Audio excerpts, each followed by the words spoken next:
Hi అండి, welcome back to Kavya Nookala channel. ఈరోజు మీరు చూస్తుంది చికెన్ కర్రీ.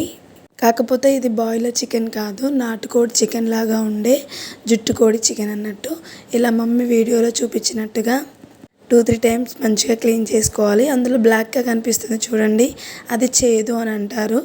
అండ్ ప్రతి కోడికి అది ఉంటుంది.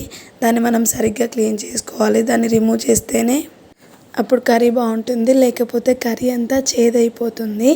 సో మమ్మీ దాన్ని ఫైండ్ అవుట్ చేసి తీసేశారు. సో ఈ కర్రీకి కావాల్సిన ఆనియన్స్, పచ్చిమిర్చి, కరివేపాకు, కొత్తిమీర, పుదీనా అన్నీ సెట్ చేసి పెట్టేసుకున్నారు. ఇప్పుడు ఆ కర్రీకి కావాల్సిన ఒక పెద్ద గిన్నె పెట్టేసుకొని అందులో తగినంత ఆయిల్ అండ్ జీలకర్ర, ఆనియన్స్, పచ్చిమిర్చి ఇవన్నీ వేసుకొని గోల్డెన్ కలర్ వచ్చేంత వరకు మంచిగా వేయించేసుకున్నారు. తర్వాత క్లీన్ చేసి పెట్టుకున్న ఆ చికెన్ని అందులో వేసేసారు. దాన్ని మంచిగా మగ్గనిచ్చుకోవాలి. ఎంత బాగా ఉడికితే అంత బాగుంటుంది. ఎందుకంటే ఈ మధ్య బర్డ్ ఫ్లూ అనేసి వస్తుంది కదండి, అందుకే మంచిగా ఉడికించుకోవాలి. అలా వాటర్ పైకి తేలేంత వరకు మంచిగా ఉడికించుకొని, ఇంకా ఎక్కువగా ఉడికించుకుంటే అందులో ఉన్న బ్యాక్టీరియా అంతా చనిపోతుంది. సో ఇలా మమ్మీ చూపించినట్టుగా గోల్డెన్ కలర్ లాగా ఉడికించారు. నెక్స్ట్ తగినంత అల్లం వెల్లుల్లి పేస్ట్, సో నెక్స్ట్ పసుపు. సో అల్లం వెల్లుల్లి పేస్ట్ అనేది మంచిగా రోస్ట్ అవ్వనివ్వాలి, లేకపోతే పచ్చివాసన అనేది అలానే ఉంటుంది. నెక్స్ట్ ఏమో సాల్ట్ తగినంత వేసుకున్నారు. అండ్ కారం, మేము ఎక్కువగా తింటాం కారం, అందుకే మమ్మీ ఎక్కువగా వేశారు.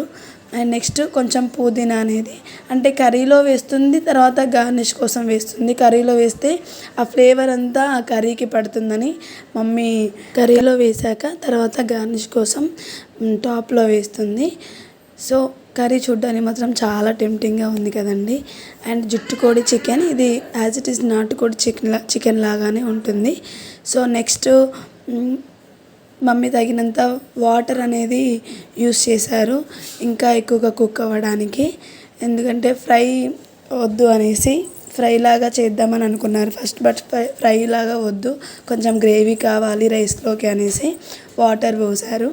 సో తగినంత వాటర్ పోసుకున్నాక మంచిగా కుక్ అవ్వనివ్వాలి.